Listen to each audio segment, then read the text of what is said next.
জাহান্নামের পরিচয় দিতে গিয়ে আল্লাহ সুবহানাহু ওয়া তাআলা পবিত্র কুরআনুল কারিমে বলেন, জাহান্নাম শব্দটি আরবি।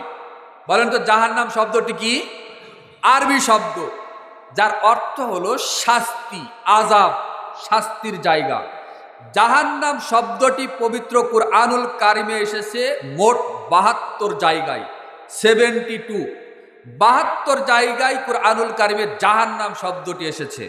আর নার শব্দটি এসেছে ২১ জায়গায়, 21, ২১ বার। নার শব্দের অর্থ হলো আগুন। তো এই ইসলামী পরিভাষায় জাহান্নাম তাকেই বলা হয় যেটা পরিপূর্ণ আগুন দ্বারা চতুর্দিকটা বেষ্টিত আছে। আর পাপিষ্ট ব্যক্তিদেরকে শাস্তি দেওয়ার জায়গার নাম হলো জাহান্নাম।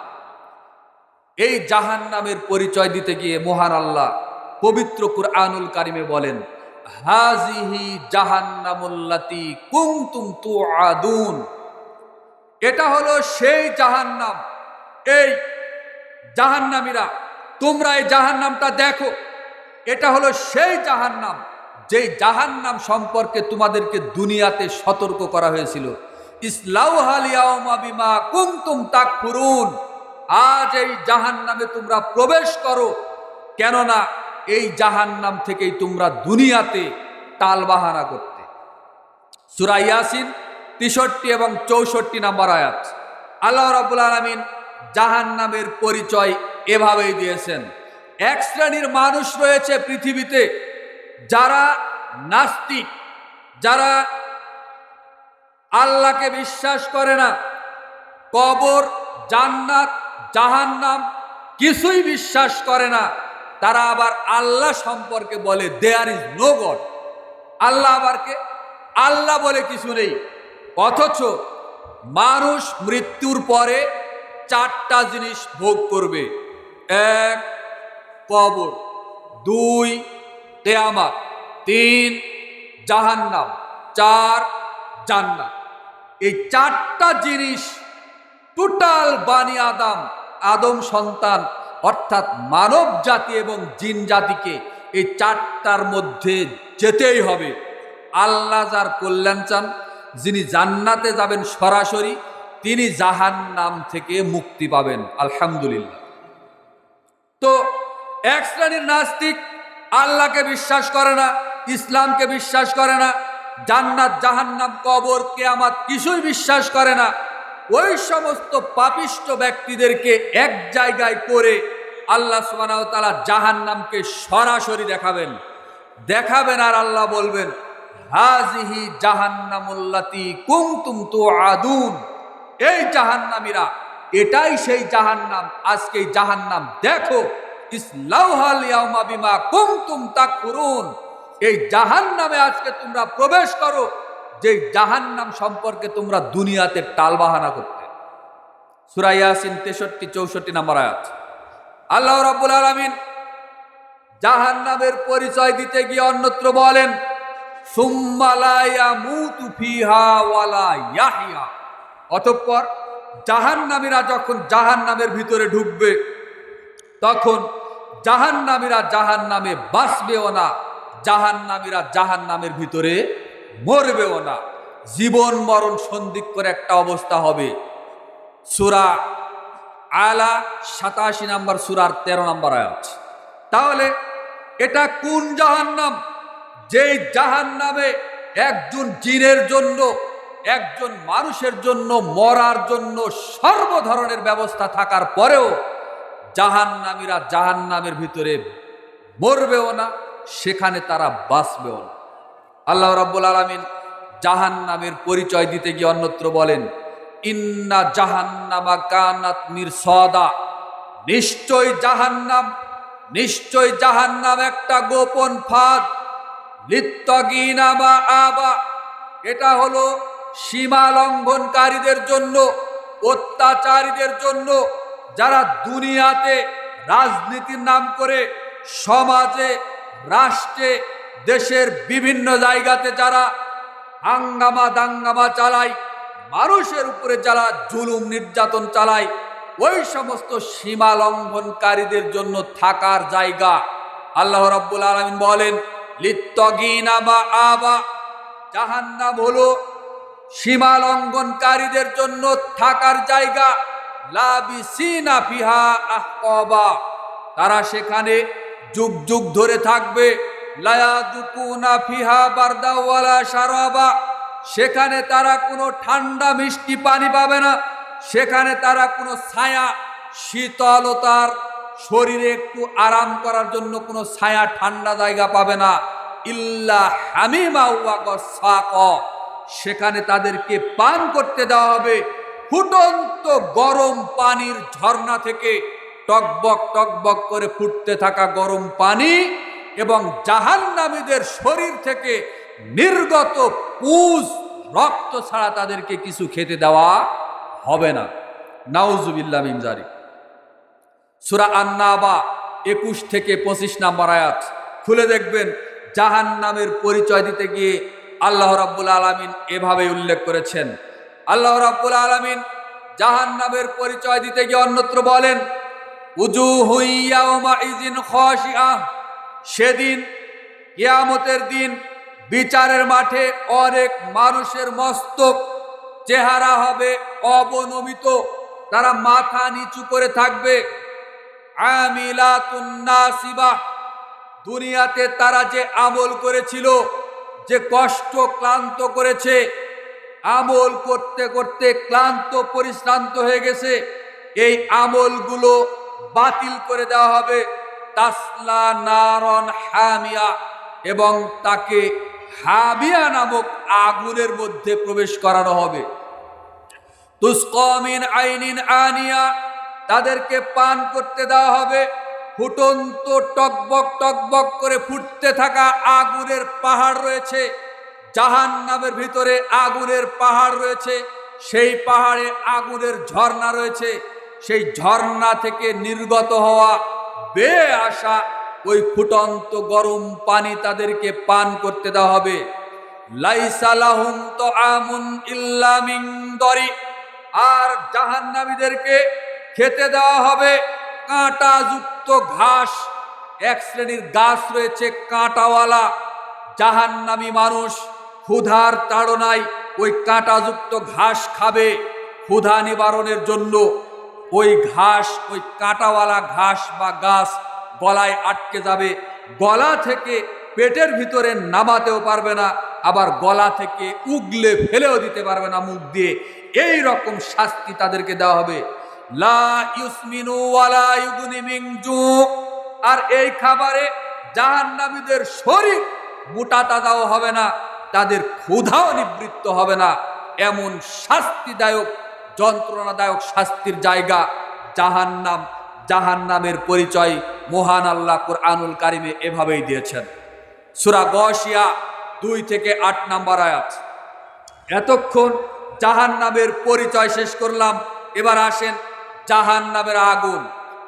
আমি আগেই বলেছি দয়া করে হাঁটা চলাফেরা করবেন না।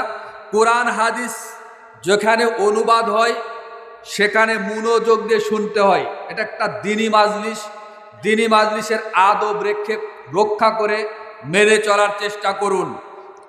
জাহান্নামের আগুন, আল্লাহ রাব্বুল আলামিন পবিত্র কুরআনুল কারিমে বলেন কাল্লা লায়ুমবাদান্না ফিল হুতামা, কখনো নয়, অবশ্যই অবশ্যই তারা হুতামা নামক জাহান্নামে প্রবেশ করবে। ওয়ামা আদরাকা মাল হুতামা, হে আমার সম্মানিত নবী, হে আমার মাননীয় নবী, আপনি কি জানেন হুতামা নামক জাহান্নামটি কি? হুতামা নামক আগুনের অগ্নিকুণ্ডটা কি আপনি কি জানেন? আমি আল্লাহ আপনাকে বলে দিই, তা হচ্ছে এই নারুল্লাহিল মুকদা, তা হচ্ছে জ্বলন্ত প্রজ্বলিত উত্তপ্ত আগুন। আল্লাতী তাত্তালিউ আলাল আফইদা, এটা সেই আগুন যেটা মানুষের শরীরের রক্ত মাংস ভেদ করে একেবারে মানুষের হৃদয় অন্তর যেখানে রয়েছে সরাসরি জাহান্নামের এই আগুনটা মানুষের হৃদয় স্পর্শ করবে, অন্তর স্পর্শ করবে। সূরা হুমাযা 4 থেকে 7 নাম্বার আয়াত খুলে দেখবেন। শুধু মানুষের বদনাম করে, বিড়ি সিগারেট খেয়ে, চায়ের স্টলে বসে আড্ডা দিয়ে, নেতা নেত্রীর প্রশংসা করে দ্বীনের অবমাননা করেন না, করবেন না। কোরআনকে, হাদিসকে, ইসলামকে, আল্লাহকে, রসুল সাল্লাল্লাহু আলাইহি সাল্লামকে মূল্যায়ন করে পৃথিবীতে বেঁচে থাকার চেষ্টা করেন, এতেই কল্যাণ রয়েছে। বলছিলাম জাহান্নামের আগুন কিরকম হতে পারে। আল্লাহ রাব্বুল আলামিন জাহান্নামের আগুনের পরিচয় দিতে গিয়ে অন্যত্র বলেন, সাউসলিহি সাকর, অবশ্যই অবশ্যই তারা সাকর নামক জাহান্নামের অগ্নিকুণ্ডের ভিতরে, সাকর নামক আগুনের ভিতরে তারা নিক্ষিপ্ত হবে। ওয়ামা আদরাকা মা সাকর, হে আমার সম্মানিত নবী, হে আমার মাননীয় নবী, আপনি কি জানেন সাকর নামক আগুনটা কি? সাকর নামক অগ্নিকুণ্ডটা কি? আপনি কি জানেন?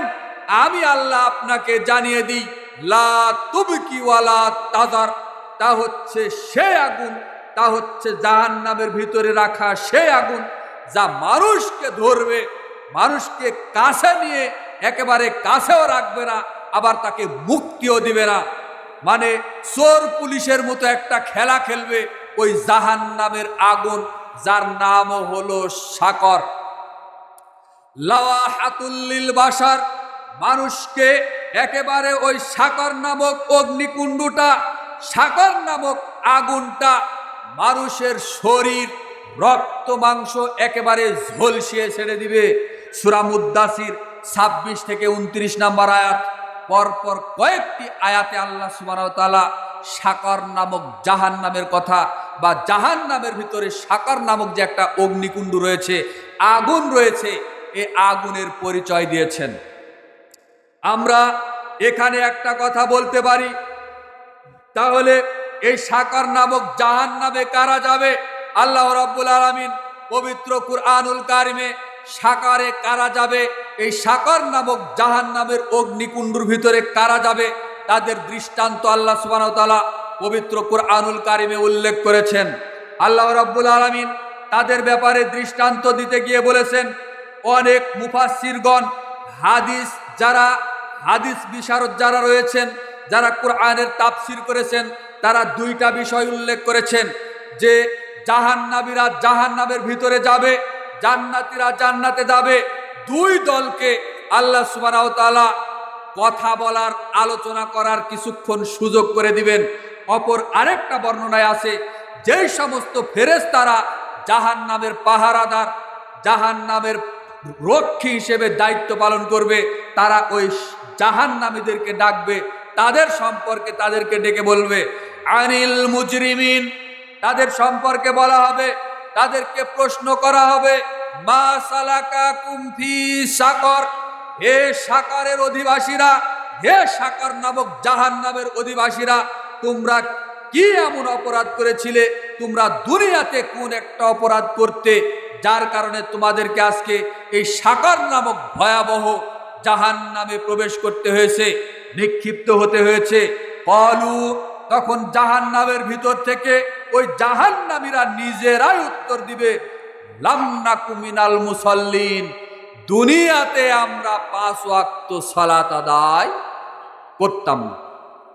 এ দেখেন, সাকর নামক জাহান্নামের ভিতরে, ওই সাকর নামক ভয়াবহ অগ্নিকুণ্ডের ভিতরে যারা আছে, যাদের জন্য ওই জাহান্নাম নির্ধারিত হবে, তাদেরকে ফেরেশতারা বা জান্নাতি বান্দারা প্রশ্ন করবে, মা সালাকাকুম ফি সাকর, হে সাকরের অধিবাসীরা, তোমরা এই ভয়াবহ জাহান্নামে তোমরা কোন অপরাধের কারণে তোমরা প্রবেশ করেছো, একটু বলবে কি?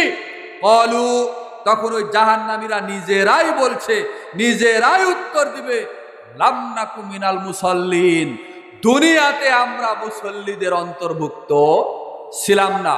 ওয়ালাম নাকু নুতঈমুল মিসকিন, এবং আমরা দুনিয়াতে অভাব, ফকির, দুস্থ, গরিব, মিসকিনকে আমরা খাদ্য প্রদান করতাম না, যার কারণে এই সমস্ত অপরাধের কারণেই এই সাকর নামক জাহান্নামে আমাদেরকে আজকে প্রবেশ করতে হয়েছে।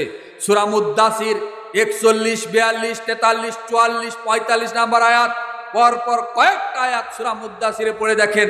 এখানে আমি যা বোঝাতে চাচ্ছি যে সাকর নামক জাহান্নামে যারা যাবে বা যারা প্রবেশ করবে, ওই জাহান্নাম থেকে যারা উত্তর দিচ্ছে বা দিবে, বলেন তো এরা কি করতো না? সবাই বলেন এরা দুনিয়াতে কি করতো না? 5 ওয়াক্ত সালাত আদায় করতো না। ও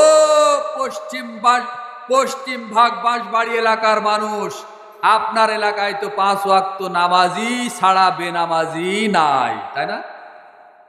হ্যাঁ, নামাজ না পড়লে কি হবে? তারপরে কি বলেন তো, ওরা কি বলে? ইমান ঠিক আছে। আরে বেকুব, নামাজ না পড়লে যে ইমান থাকে না, ওর যাররা পরিমাণ ইমান নেই। যার 5 ওয়াক্ত সালাত নেই তার দিন নেই। যার 5 ওয়াক্ত সালাত নেই সে ইসলাম ধর্মের অনুসারী নয়, ও ভিন্ন ধর্মের অনুসারী। সহি তারগিব ও তারহিব পরপর 2টি হাদিস খুলে দেখবেন। 574, 575 নম্বর হাদিস। সাহাবীরা বলছেন যার সালাত নেই তার দিন নেই, যার সালাত নেই তার ঈমান নেই।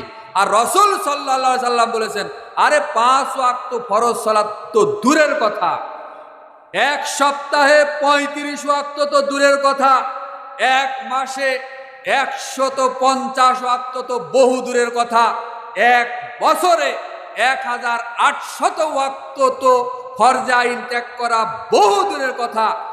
এক ওয়াক্ত যদি কেউ ফরজ সালাত ইচ্ছা করে তরক করে, রাসূল সাল্লাল্লাহু আলাইহি সাল্লাম বলেছেন, মান তারাকা সালাতান মাকতুবাতান মুতাআম্মিদান ফাকাত বারিয়াত জিম্মাতুল্লাহি ওয়া রাসূলিহি। রাসূলুল্লাহ সাল্লাল্লাহু আলাইহি সাল্লাম বলেছেন, কোন মানুষ যদি এক ওয়াক্ত ফরজ সালাত ইচ্ছা করে পরিত্যাগ করে, ও সঙ্গে সঙ্গে ইসলাম থেকে খারিজ হয়ে যাবে, ও কাফের হয়ে যাবে। ইসলাম ধর্মের মধ্যে আর সে টিকতে পারবে না। নেন এবার ওই বেনামাজিদেরকে হাদিস নিয়ে যেতে বলেন তো দেখি এখান থেকে। যারা 5 ওয়াক্ত নামাজ পড়ে না, যারা বলে, গর্ব করে আবার বলে, আরে অমুক 5 ওয়াক্ত নামাজ পড়ে তাও এই পাপ করে, অমুক হজ করে এসেছে তাতে কি, ওই হাজির থেকে আমি ভালো আছি, গর্ব করে বলে। নামাজ না পড়লে কি হবে? আমার ঈমান ঠিক আছে। ওই বেটাকে এই হাদিসটা কাঁধে করে নিয়ে যেতে বলেন তো দেখি। বছরের পর বছর 5 ওয়াক্ত ফরজ সালাত পরিত্যাগ করা তো বহু দূরের কথা। আল্লাহর নবী বলেছেন, এক ওয়াক্ত ফরজে আইন, এক ওয়াক্ত ফরজ সালাত যে ইচ্ছা করে পরিত্যাগ করে, ও সাথে সাথে কাফের হয়ে যায়। ওকে কোনো বড় তাওহীদপন্থী আলেমের কাছে গিয়ে গোসল করতে হবে প্রথমে, তারপরে উযু করে একজন ভালো তাওহীদপন্থী আলেমের কাছে গিয়ে কালেমা শাহাদাত পাঠ করে মুসলমান হতে হবে। অত সহজ নয়। ইসলাম ধর্ম খুব কঠিনও নয়, আবার খুব সহজও নয়। ইসলাম ধর্ম চরমপন্থীও নয়, আবার এটা শৈথিল্যবাদীও নয়। আপনাকে ইসলামের বিধান মেনেই চলতে হবে। বলছিলাম আল্লাহ রাব্বুল আলামিন জাহান্নামের আগুনের পরিচয় এভাবে দিয়েছেন কুরআনুল কারিমে। এবার আসেন, জাহান্নামের ইন্ধন হবে মানুষ এবং পাথর। আল্লাহ রাব্বুল আলামিন পবিত্র কুরআনুল কারিমে বলেন, ফাত্তাকুন নারাল্লাতী ওয়াকুদুহান নাস ওয়াল হিজারা উইদ্দাত লিল কাফিরিন।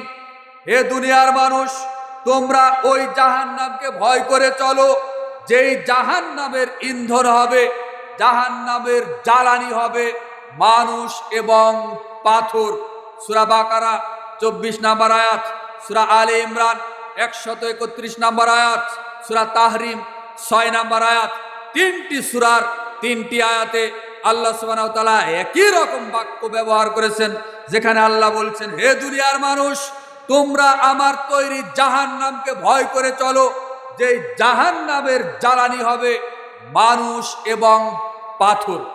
আপনি প্রশ্ন করতে পারেন, হুজুর বা ভাই, জাহান্নামে মানুষ যাবে, কিন্তু পাথরের কি দোষ? পাথর কেন জাহান্নামে যাবে?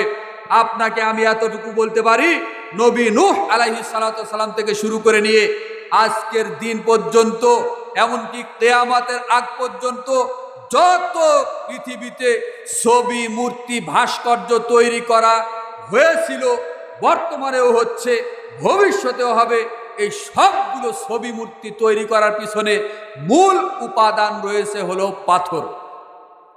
যার কারণে কিয়ামতের দিন আল্লাহ রাব্বুল আলামিন এই পাপিষ্ঠ ব্যক্তিকে জাহান্নামে নিক্ষেপ করবেন, সাথে সাথে এই পাথরকেও নিক্ষেপ করবেন জাহান্নামের ভিতরে। আর আল্লাহ বলবেন যে এই তোকে তো জাহান্নামে দিলাম তো দিলাম, তুই যাকে দুনিয়াতে মূর্তি পূজা করতি, ভাস্কর্য তৈরি করতিস যে পাথর দ্বারা, এই পাথরও তোর সাথে জাহান্নামে দিয়ে দিলাম, জাহান্নামের আগুনকে বাড়িয়ে দিব, এবার তুই ঠেকা দেখি। বলেন আল্লাহর এই ভয়াবহ আযাব থেকে, শাস্তি থেকে ও আর বের হতে পারবে? পারবে না। একটা হক কথা বললে আপনারা বেজার হবেন ভাই?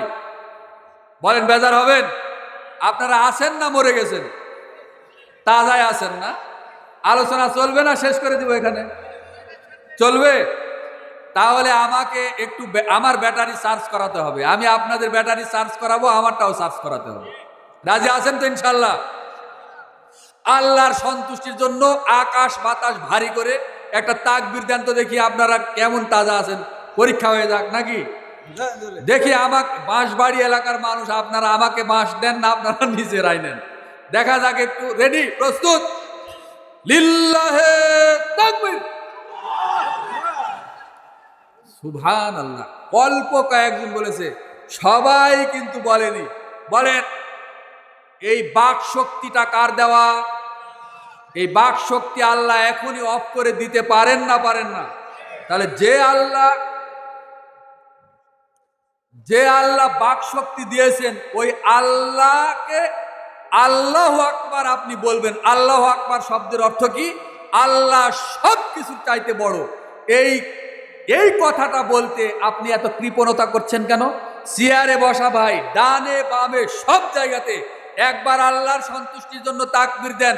তাকবীরের কিন্তু একটা ফজিলত রয়েছে, তাকবীরাতুন ওয়াহিদুন খায়রুম মিনাদ দুনিয়া ওয়া মা ফিহা। আল্লাহর সন্তুষ্টির জন্য আল্লাহর রাস্তায় একটা তাকবীর যে ব্যক্তি দিবে, এই পুরো আসমান জমিন পুরো পৃথিবী বিক্রি করলে যা দাম হবে, তার চাইতেও আল্লাহর কাছে ওই বান্দার দাম অনেক অনেক অনেক বেশি হবে। বলুন সুবহানাল্লাহ। তাহলে তাকবীর দিতে অসুবিধা আছে? অসুবিধা তো নেই। দেখি একবার জোরে সবাই এক বাক্যে তাকবীর দিয়ে এই পুরো রাজশাহীর এই পুঠিয়া এলাকার মানুষকে জানায় দেন যে বাঁশবাড়ি, এই যে পশ্চিম ভাগ বাঁশবাড়ি ইসলামী সম্মেলন হচ্ছে। কথা ঠিক কিনা? রেডি? 1 2 3 লিল্লাহে তাকবীর। আল্লাহ তুমি তোমার এই বান্দাদের তাকবীরটাকে কবুল করো। আমরা সবাই বলি আমিন। বলছিলাম যেই মূর্তি দিয়ে, যেই পাথর দ্বারা ছবি মূর্তি তৈরি করা হয়েছিল, হচ্ছে, ভবিষ্যতেও হবে, এই পাথরকে জাহান্নামে দিয়ে আল্লাহ জাহান্নামের অগ্নিকুণ্ড, জাহান্নামের জ্বালানি আরো বাড়িয়ে দিবেন। অথচ এই মূর্তি নবী ইব্রাহিম আলাইহিস সালামের নীতি ছিল মূর্তি ভাঙা নীতি। অথচ আমার দেশের ইসলাম ধর্মের অনুসারী হয়ে রাসূল সাল্লাল্লাহু আলাইহি সাল্লামের উম্মত হওয়ার পরেও এক শ্রেণীর আলেম ওলামা, এক শ্রেণীর ইমাম, এক শ্রেণীর তথাকথিত ইসলামী দলের নেতা কর্মীরাও হিন্দুদের ওই দুর্গা দেবীর কাছে গিয়েও নমনম করছে, যেটা বর্তমানে দেখা যাচ্ছে বাংলাদেশে। কথা বলেন ঠিক কিনা? আমাদের নবী, আমাদের পিতা, মুসলিম জাতির পিতা বা আবুল আম্বিয়া যাকে বলা হয়, নবীগণের পিতা ইব্রাহিম আলাইহিস সালাম মন্দিরে গিয়েছিলেন, মূর্তি ভেঙে খান খান করে দিয়েছিলেন। আর আমার দেশের তথা কথিত এক শ্রেণীর মুসলমান রয়েছে, নামধারী মুসলমানরা হিন্দুদের পূজা মণ্ডপে যাচ্ছে পূজা মণ্ডপ উদ্বোধন করার জন্য। এদের লজ্জা নাই, এদের হায়া নাই, এদের শরম নাই। এরা কি করে ইসলামকে পদদলিত করে আল্লাহর রাসূলকে অপমান করে ওই হিন্দুদের পূজা মণ্ডপে গিয়ে আবার ওই পূজা মণ্ডপ উদ্বোধন করতে পারে, সেখানে তাদের দেওয়া দেবদেবীর নামে উৎসর্গ করা খাদ্য খেতে পারে, সেখানে টাকা পয়সা দিয়ে সাহায্য করতে পারে, সেখানে রাত জেগে পাহারা দিতে পারে। ওই তথাকথিত ইসলামী দলের নেতাকর্মীরা মন্দির পাহারা দেয়, আর সারা বাংলাদেশে বিভিন্ন জায়গায় আহলে হাদিস মসজিদ মাদ্রাসা ভেঙে দেওয়া হয়, জ্বালিয়ে দেওয়া হয়, পুড়িয়ে দেওয়া হয়। ওই ইসলামী দলের নেতাকর্মীরা একটা কটু বাক্য পর্যন্ত উচ্চারণ করে না। এদের উদ্দেশ্যটা কি? এই বাংলাদেশে ওই হিন্দুদের 2টা ভোটের লোভে হিন্দুদের মধ্যেও তাদের ইসলামী দলের আবার শাখা পর্যন্ত করেছে। নাউজুবিল্লাহ মিন যালিক। ওই ইসলামী দলের ভিতরে আবার হিন্দুদেরকে প্রার্থীও দিয়েছে। ছি ছি, আস্তাগফিরুল্লাহ, নাউজুবিল্লাহ। অতীতের ওই ইসলামী দল আর বর্তমানে ওই ইসলামী দলের রাত দিন আকীদা আমল তফাৎ। হক কথা বললে বলবে যে হুজুর এভাবে কথা বলে, এভাবেই তো বলবো। কুরআন সুন্নাহকে আপনি অপমান করবেন, দ্বীন ইসলামকে অপমান করবেন, আপনি বিকৃতি করবেন, ইসলাম ধর্মটাকে আপনি বিকৃতি করে দেশের জনগণকে যা ইচ্ছা তাই খাওয়াবেন আর জনগণ খাবে। আমরা অন্তত এটা হতে দিতে পারি না। জাতির সামনে এটা পরিষ্কার উন্মুক্ত করে দিব ইনশাআল্লাহ। আরে নবী ইব্রাহিম আলাইহিস সালাম গিয়েছিলেন মন্দিরে মূর্তি ভেঙে খান খান করার জন্য, আর আপনার দলের হুজুর যায় ওই মন্দির উদ্বোধন করার জন্য। আশ্চর্য কথা! এ কোন ধর্ম, কোন দেশে আমরা বসবাস করছি, আর কোন ইসলাম আমরা পালন করছি? মূর্তির আস্তানায় যাওয়া তো বহুদূরের কথা। কত দলিল নিবেন? সূরা মাইদার 90 নম্বর আয়াত খুলে দেখুন। এখানে যদি না থাকে, আমি মোহাম্মদ সোহেল বিন মুকবুল আমার জিহ্বা কেটে কুত্তা দিয়ে খাওয়াবো। ইমানদার যারা ইমানদার তাদেরকে ওই মূর্তির আস্তানায় যেতেই আল্লাহ নিষেধ করেছেন। সূরা মাইদার 90 নম্বর আয়াত। 4টা জিনিসকে আল্লাহ হারাম করেছেন চিরতরে। তার মধ্যে একটা হলো কোনো মুসলমান ইমানদার বান্দা আল্লাহর যে দাস, সে মন্দিরে ওই পূজা মণ্ডপে তাদের ওই কীর্তিকলা দেখার জন্য যেতে পারে না। সূরা মাইদার 51 নম্বর আয়াত খুলুন। আল্লাহ সুবহানাহু ওয়া তাআলা ইহুদি খ্রিস্টানদের সাথে বন্ধুত্ব করতে, বিধর্মীদের সাথে বন্ধুত্ব করতে নিষেধ করেছেন। আল্লাহ সুবহানাহু ওয়া তাআলা বলেছেন, ইহুদি খ্রিস্টানের বন্ধু, খ্রিস্টান ইহুদিদের বন্ধু। তোমরা ইমানদাররা খবরদার তাদের সাথে মিশে যেও না। যদি তোমরা তাদের সাথে মিশে যাও, বন্ধুত্ব করো, তাহলে তোমরাও তাদের দলেরই অন্তর্ভুক্ত হয়ে যাবে। বলেন নাউজুবিল্লাহ। সূরা মাইদার 51 নম্বর আয়াত। আল্লাহ রাসূল সাল্লাল্লাহু আলাইহি সাল্লাম সুনান আবু দাউদের 4031 নম্বর হাদিসে তিনি বলেছেন, মান তাসাব্বাহা বিকওমিন ফাহুয়া মিনহুম। যে ব্যক্তি কোনো বিজাতিদের সাদৃশ্য অবলম্বন করবে, বিজাতিরা যেই কাজ করে, যা খায়, যা পরে, যা করে, এটা কোনো মুসলমান যদি করে তাহলে সে সেই জাতির মধ্যেই দীক্ষিত হবে। নাউজুবিল্লাহ মিন যালিক। সুনান আবু দাউদের 4031 নম্বর হাদিস। মূর্তির আস্তানায় যাওয়া তো বহুদূরের কথা, সেখানে গিয়ে তাদের গীতা, বাইবেল, ত্রিপিটক পাঠ করা তো বহুদূরের কথা, সেখানে গিয়ে উলু দেওয়া তো বহুদূরের কথা। আরে সেখানে যাওয়াটাই নিষেধ। রাসূল সাল্লাল্লাহু আলাইহি ওয়াসাল্লাম হাদিসের মধ্যে বলেছেন, যেখানে মূর্তি রয়েছে, সরস্বতী রয়েছে, ভগবতী রয়েছে, দুর্গা দেবী রয়েছে, সেখানে যাওয়া মানে সেখানে আল্লাহর পক্ষ থেকে অনবরত সেখানে রাত দিন 24 ঘন্টা আযাব গজব বর্ষিত হয় আসমান থেকে, আল্লাহর পক্ষ থেকে। বেটা, তুমি মুসলমানের বাচ্চা হয়ে কি করে সেখানে যেতে পারো? তাদের ধর্ম তারা পালন করছে, করুক। তুমি কি কারণে যাও? কোন লজ্জায় যাও? কোন হায়ায় গিয়ে সেখানে টাকা পয়সা দিয়ে সহযোগিতা করো? ঈমান নেই, গায়ে রক্ত নেই, মাংস নেই, গায়রত নেই, কেন যেতে হবে? মুসলমানের বাচ্চা, আমার ধর্ম ইসলাম, আমি ইসলামকে সর্বোচ্চ সম্মান দিয়ে থাকবো। এতে কে আমাকে ভোট দিল বা কে আমাকে সম্মান করলো না করলো এটা আমার দেখার বিষয় নাই। আমার সন্তুষ্টি দেখতে হবে। কার সন্তুষ্টি? আল্লাহর সন্তুষ্টি। রাসূল সাল্লাল্লাহু আলাইহি সাল্লাম দু একটা কথা বলে আমি টান দিচ্ছি। রাসূল সাল্লাল্লাহু আলাইহি সাল্লাম যখন বীরের মতো যখন মদিনা থেকে দলবল নিয়ে মক্কা বিজয়ের দিন যখন মক্কায় আসলেন, কাবা ঘরের বাহিরে কাবা চত্বরে কতগুলো মূর্তি ছিল বলেন তো? কথা বলেন, আরো জানা আছে? 360টা মূর্তি ছিল। সেই কাবা চত্বরে মূর্তি ছিল নবী ইব্রাহিমের, কাবা ঘরে মূর্তি ছিল ইসমাইল আলাইহিস সালামের, কাবা ঘরে মূর্তি ছিল ইসহাক আলাইহিস সালামের, কাবা ঘরে মূর্তি ছিল যত তৎকালীন সময়ের নবী রাসূল ছিল, দামি দামি আলেম ছিল, তাদের মূর্তি ছিল 360টা মূর্তি। রাসূল সাল্লাল্লাহু আলাইহি সাল্লাম যখন মক্কা বিজয়ের দিন আসলেন, আসার পরে দেখলেন যে কাবা ঘরের চতুর্দিকে 360টা মূর্তি। রাসূল সাল্লাল্লাহু আলাইহি সাল্লাম একটা হাতে লাঠি নিলেন, হাতে লাঠি নেওয়ার পরে তিনি কাবা ঘরের চতুর্দিকের 360টা মূর্তিতে আঘাত করছেন, মাথায় শরীরে মূর্তিকে আঘাত করে নিজের হাতে মূর্তি ভেঙে মাটির নিচে খান খান করে দিয়েছেন, মাটির সাথে মিশিয়ে দিয়েছেন। আর পবিত্র কুরআনুল কারিমে সূরা বানী ইসরাইলের 81 নম্বর আয়াত তিনি তিলাওয়াত করতে থেকেছেন, যা আল হক এসেছে সত্য, ওয়াজাহাকাল বাতিল চলে গেছে মিথ্যা, ইন্নাল বাতিলা নিশ্চয় মিথ্যা, কানা যাহুকা চিরদিন মিথ্যা, নিশ্চয় মিথ্যা বাতিল হওয়ারই যোগ্য। এই আয়াত পাঠ করে করে রাসূল সাল্লাল্লাহু আলাইহি সাল্লাম নিজের হাতের লাঠি দ্বারা 360টা মূর্তি ভেঙে খান খান করে মাটির সাথে গুঁড়িয়ে দিয়েছিলেন, মাটির সাথে মিশিয়ে দিয়েছিলেন। আর সেই নবীর উম্মত হয়ে তোমরা কি করে ওই মন্দিরে মূর্তির কাছে গিয়ে নমস্কার করো? কিভাবে করতে পারো এটা? জাতি জেনে গেছে তোমাদের অবস্থানটা কি, কোথায় তোমাদের অবস্থান।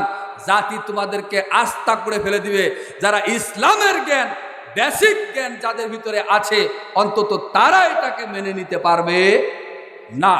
যে হাদিসটা বললাম, কোরআনের আয়াত খুলে দেখেন, সূরা বানী ইসরাইলের 81 নম্বর আয়াত, তাফসীর পড়েন, এই আয়াতের আলোকে হাদিস পড়েন। যে হাদিস বললাম, এই হাদিসটা পাবেন সহিহ বুখারীর মধ্যে 4720 নম্বর হাদিস এবং 2478 নম্বর হাদিস। হাদিস সহিহ বুখারীতে বিদ্যমান। আলী রাদিয়াল্লাহু তাআলা আনহুকে রাসূল সাল্লাল্লাহু আলাইহি সাল্লাম নির্দেশ দিয়ে পাঠিয়েছিলেন, আলী লা তাদা তিমসালান ইল্লা তামাস্তাহু ওয়ালা কবরান মুশরিফান ইল্লা সাওয়াইতাহু। আলী, তুমি ছাড়বে না কোনো উঁচু কবর, যত উঁচু কবর, মাজার, পাকা কবর যত তোমার চোখের সামনে পড়বে সবগুলোকে একেবারে ভেঙে চুরে মাটির সাথে একেবারে মিশিয়ে দাও। আলী, তুমি ছাড়বে না কোনো ছবি মূর্তি, সবগুলোকে টেনে ছিঁড়ে একেবারে ভেঙে ছিঁড়ে মাটির সাথে মিশিয়ে একেবারে তছনছ করে দাও। আলী রাদিয়াল্লাহু তাআলা আনহু তাই করেছিলেন। সহিহ মুসলিম খুলে দেখেন 969 নম্বর হাদিস। এই হাদিসটি খুলে দেখেন সুনান আত-তিরমিজির মধ্যে 1049 নম্বর হাদিস। কোথায় যাবেন আপনি?